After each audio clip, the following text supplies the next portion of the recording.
नाज़रीन, कोई अपनों को तलाश कर रहा है तो कोई हाथों में मिट्टी और मलबा लिए अपने लापता मकान के निशान तलाश कर रहा है, तो कोई तस्वीर लेकर इल्तिजा कर रहा है कम से कम लाश ही तलाश दो ताकि आखिरी रसूमात अदा की जा सके।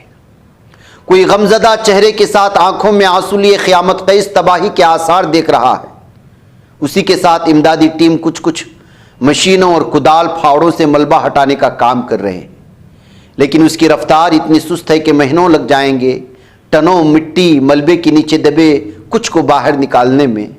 ये मंजर उत्तराखंड के धराली गांव का है, जहां 5 अगस्त को कुदरत का कहर क़यामत बन के टूट पड़ा और पहाड़ों पर कहीं ऊपर से आया पानी का सैलाब अपने साथ मिट्टी, पत्थर, दरख्त, पौधे और जिंदगियों को ख़त्म करता हुआ धराली के सीने को रौंद गया।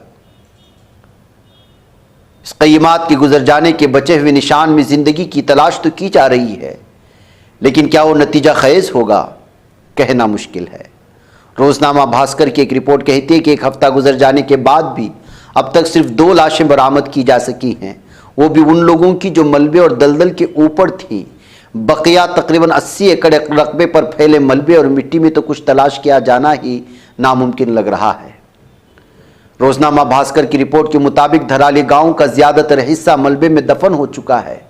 मेन मार्केट, दुकानें, होटल, रेस्तोरां मलबे के नीचे कहां पर हैं, इसका अंदाज़ा धराली में रहने वाले लोग भी नहीं लगा पा रहे हैं। लोगों का कहना है कि सैलाब इतनी तेज़ी से आया कि मकानात कई कई मीटर दूर तक खिसक गए। ये घर तो गांव से तकरीबन 200 मीटर खिसक कर दूर चला गया। रिपोर्ट के मुताबिक धराली का जो ऊपरी हिस्सा पहाड़ों के दामन में था, वहां कुछ मकानात अब भी बाकी हैं। वहां पर एक मंदिर है जहां 5 अगस्त को हादिसा वाले दिन वृद्ध मेला मुनक़िद किया गया था। ज़्यादातर गांव वाले मंदिर और मेले में थे, उसी वजह से कुछ लोगों की जानें बच गई। उनमें से एक चाहत दवान है। चाहत 11वीं जमात में पढ़ती है। धराली में आई तबाही में उसके मकान को भी काफ़ी नुकसान पहुंचा। उनका छोटा सा 5 कमरों वाला आरिज़ी घर, सेब का बाग और खेत मलबे का ढेर बन चुके हैं। वो खौफ में है और कहती है कि यहाँ तो कुछ बचा ही नहीं, अब तो हुकूमत उन्हें कहीं और आबाद करा दे। इसी तरह महेश पवार भी धराली में अपने आबाई घर में रहते थे। उसके घर के करीब 15 दीगर ख़ानदान रहते थे। तबाही के वक्त महेश मंदिर में होने वाले हारदूद मेले में गए थे। वो बच गए, लेकिन उनका आबाई घर मलबे के नीचे दब चुका था। उत्तराखंड के धराली में हुई तबाही पर अब तक सरकारी तौर पर ना तो मरने वालों की तादाद सामने आई और ना ही कितना नुकसान हुआ उसकी कोई तफसीलात, लेकिन ग्राउंड पर किसी तरह पहुंचे मुख्तलिफ अखबारात और मीडिया इदारों की रिपोर्टर्स ने जो कुछ लिखा और दिखाया है उसे महसूस करके रूह कांप रही है। धराली में तबाही के बाद से सरकारी तौर पर ANI और PTI जैसे खबर रसा एजेंसियों के जरिए बताने की कोशिश की जा रही है कि राहत और बचाव का काम जारी है और अब तक कितने लोगों को बचाकर महफूज मकामात या कैंपों में ले जाया गया है, लेकिन इस पर खामोशी है कि कितने लोगों की जानें तलफ हुई, कितने ज़ख्मी हुए, कितने घर तबाह हुए, कितनी दुकानें और होटल वगैरह गायब हुए हैं और कितने मलबे तले दब गए हैं। धराली में वैसे तो आफत के बाद से मुसलसल 8 दिनों से राहत और बचाव का काम जारी है। मलबा हटाकर लाशों को निकालने की कोशिश की जा रही है। अब तक सड़क राबता न होने की वजह से खुदाई के लिए बड़ी मशीनें नहीं पहुंच पाई। खुदाई में लगी छोटी मशीनें गीली मिट्टी में फंस रही हैं, इसलिए खुदाई सिर्फ हाथों से ही की जा रही है। आफत के फौरन बाद धराली में 2 लाशें मिली थी, लेकिन वो मलबे से बाहर ही थी। इसके बाद से मलबा खोद कर एक भी लाश नहीं निकाल सके।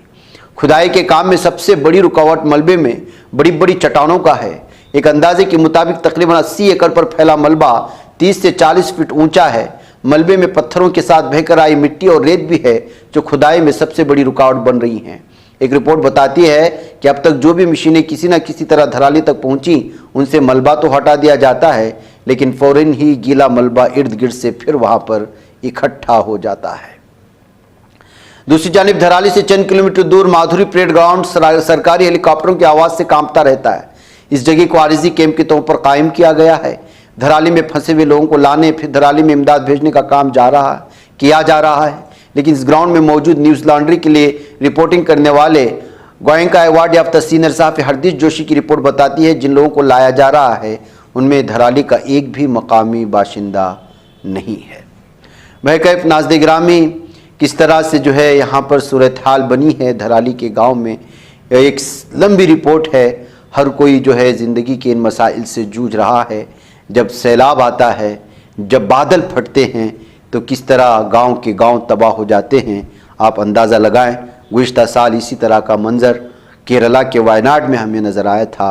इस मरतबा इस तरह के सैलाब की जद में धरा लिया आया है। मुझे इजाज़त दें। अस्सलामु अलैकुम रहमतुल्लाहि व बरकातुहू।